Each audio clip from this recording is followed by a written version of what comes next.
ये video Raven में page sound Windows कैसे इस्तेमाल करते हैं इसका पहला भाग है। पेज्ड विंडोज़ की मदद से रेवन में हम किसी भी ड्यूरेशन की रिकॉर्डिंग बिना कोई मेमोरी लिमिटेशन के खोल सकते हैं। इस वीडियो में हम सिंगल साउंड फाइल को पेज्ड साउंड वीडियो में कैसे खोलते हैं ये देखेंगे। अगले वीडियो में हम देखेंगे कि दो या ज़्यादा साउंड फाइल्स जिनकी लंबाई कुछ मिनटों से लेके सालों तक की हो सकती है, उन्हें एक साथ खोलने के लिए पेज्ड विंडोज़ का इस्तेमाल कैसे करते हैं। जब हम साउंड फाइल रेवन में खोलते हैं तो नई साउंड विंडो बनाने का एक डायलॉग बॉक्स दिखाई देता है।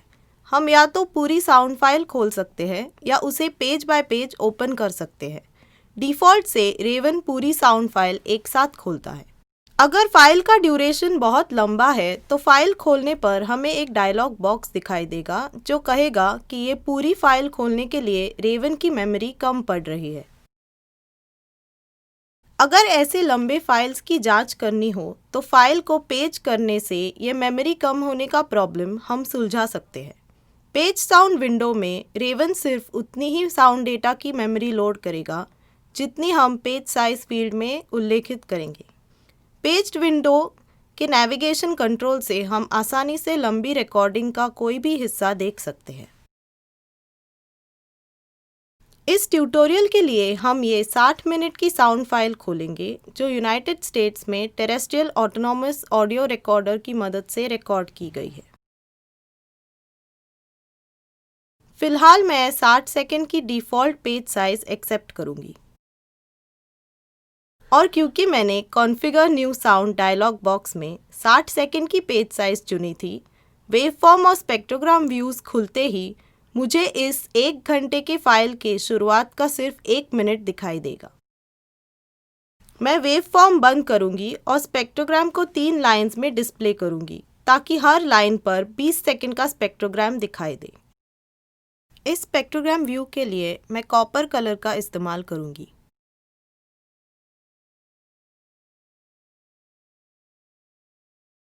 अब इस रिकॉर्डिंग को सुनते हैं।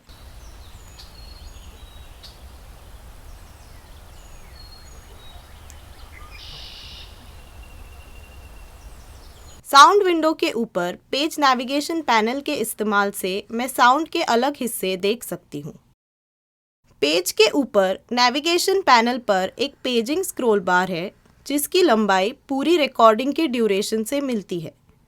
इसमें फाइल के वो हिस्से भी शामिल है जो फ़िलहाल मेमोरी में लोडेड नहीं है। अगर आपको याद होगा, ये पूरी फाइल 1 घंटे की है, लेकिन मैंने इस फाइल को खोलते वक्त उसे 60 सेकंड की पेज साइज से खोला था। इसलिए रेवन अपनी मेमोरी में सिर्फ 1-1 मिनट का डेटा लोड करता है। ये स्क्रॉल बॉक्स आगे करने से इस पूरी 1 घंटे की फाइल में हम कहीं भी 1-1 मिनट के पेज खोल सकते हैं। जैसे हम ये स्क्रॉल बॉक्स आगे लाते हैं, पेज स्टार्ट टाइम भी उस हिसाब से बदलता है। जब हम स्क्रॉल बॉक्स को रिलीज़ करते हैं तो नए स्टार्ट टाइम पर शुरू हो रहे साउंड डेटा को देखने के लिए रेवन स्पेक्ट्रोग्राम व्यू को अपडेट करता है। अगर हमें फाइल में किसी एक खास ड्यूरेशन पर जाना हो, जैसे 14 मिनट और 30 सेकंड, तो यहाँ पेज स्टार्ट बॉक्स में वो टाइम टाइप करके उस टाइम के डेटा को देख सकते हैं, मिनट और सेकंड के बीच कोलन देके।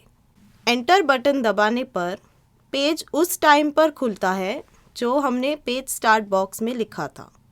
अगर आपकी साउंड फाइल 1 घंटे से भी लंबी है तो फाइल की शुरुआत से आवर, मिनट और सेकंड दिखाने के लिए 3 नंबर एंटर करें और उनके बीच कोलन दें। पेजिंग स्क्रॉल बार के दाईं तरफ जो पेज फॉरवर्ड एरो है, उससे हम साउंड फाइल के अगले पेजेस देख सकते हैं। डिफ़ॉल्ट से अगले पेज और करंट पेज में 10% लेंथ की ओवरलैप होगी। साउंड विंडो का पिछला पेज लोड करने के लिए पेज बैक एरो पर क्लिक करें। हमें अगर पेज पर सिर्फ थोड़ा आगे जाना है, ना कि पूरा पेज, तो स्क्रॉल बार के दाईं और बाईं तरफ जो स्टेप फॉरवर्ड और स्टेप बैक बटन्स हैं, उनका इस्तेमाल कर सकते हैं।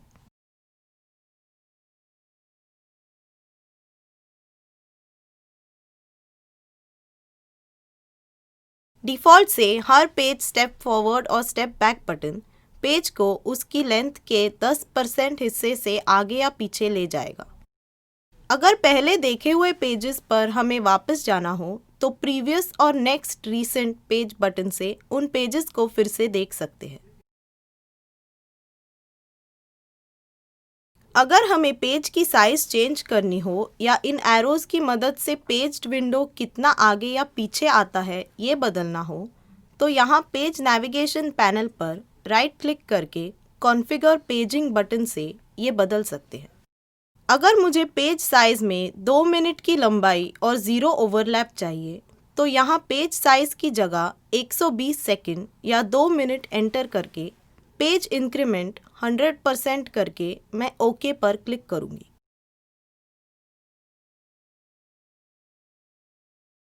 पेज्ड विंडो में सिलेक्शंस बनाना और उन्हें टेबल में ऐड करने का तरीका ठीक वैसा ही है जैसा हमने नॉन पेज्ड विंडो के लिए देखा था। इसका उदाहरण देने के लिए मैं पहले सिलेक्शन टेबल ओपन करूंगी और इस फाइल के पहले 1 मिनट के पेज पर रेड विंग ब्लैकबर्ड के गाने पर एक सिलेक्शन कमिट करूंगी। पहले इस फाइल को सुनते हैं। अब फाइल के एंड टाइम पर जाते हैं और एक और सिलेक्शन बनाकर उसे कमिट करते हैं।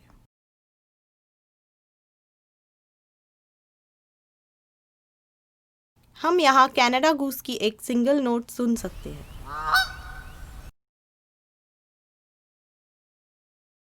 सिलेक्शन टेबल पूरे फाइल के लिए बनाए हुए सिलेक्शंस दिखाता है, ना कि सिर्फ वही जो इस पेज पर दिखाई दे रहे हैं।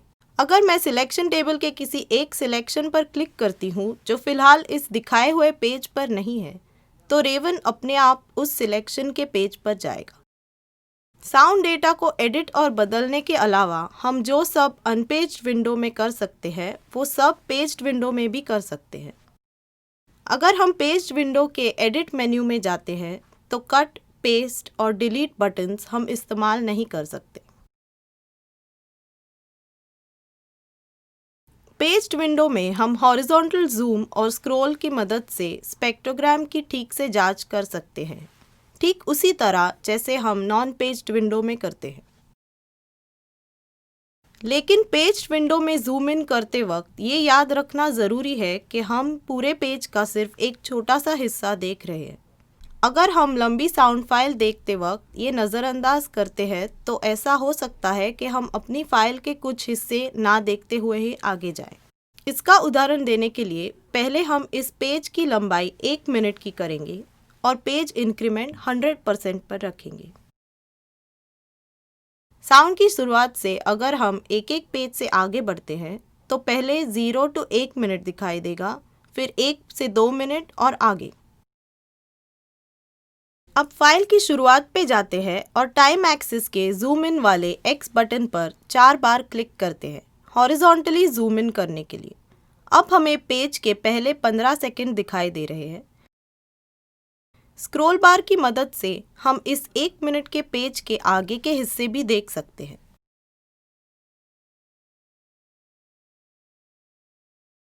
अगर हम पेज की शुरुआत में जाते हैं ताकि हमें सिर्फ 0 to 15 सेकंड दिखाई दे और फिर पेज फॉरवर्ड बटन से आगे जाते हैं तो अगला पेज 1 मिनट पर शुरू होगा, क्योंकि हमारा पेज साइज अभी भी 60 सेकंड का है। इस जूम इन किए हुए स्केल पर अगर हम अगले पेज पर जाते हैं तो 15 सेकंड और 1 मिनट के बीच का जो समय है वो हमें दिखाई नहीं देगा। अगर हम हॉरिजॉन्टल टाइम स्केल में जूम इन करके 60 सेकंड के पेज से सिर्फ 15 सेकंड देखते हैं और फिर आगे के पेजेस पर जाते हैं तो हम हर पेज का सिर्फ 1/4 भाग देख रहे हैं और बाकी के डेटा को नज़रअंदाज कर रहे हैं। अगर आपने पूरी रिकॉर्डिंग की जांच करने के लिए पेजिंग साउंड विंडो का ऑप्शन चुना है तो टाइम स्केल को फुल पेज की लंबाई पर सेट करना बेहतर है। ये करने के लिए स्पेक्ट्रोग्राम विंडो के नीचे हॉरिजॉन्टल स्क्रॉल बार के दाईं तरफ zoom to all X button पर क्लिक करें। अगर आपको लगता है कि टाइम स्केल बहुत कॉम्प्रेस्ड है और साउंड फाइल के डिटेल्स स्पेक्ट्रोग्राम या वेव फॉर्म में ठीक से दिखाई नहीं दे रहे तो जूम इन करने के बदले पेज की लंबाई कम करें। ये करने से लंबी रिकॉर्डिंग की पेज बाय पेज जांच करते वक्त आप सारा डेटा ठीक से देख पाएंगे। अगले वीडियो में हम देखेंगे कि महीने भर या पूरे साल भर के रिकॉर्डिंग्स को देखने के लिए पेज साउंड विंडोज़ का इस्तेमाल कैसे करते हैं।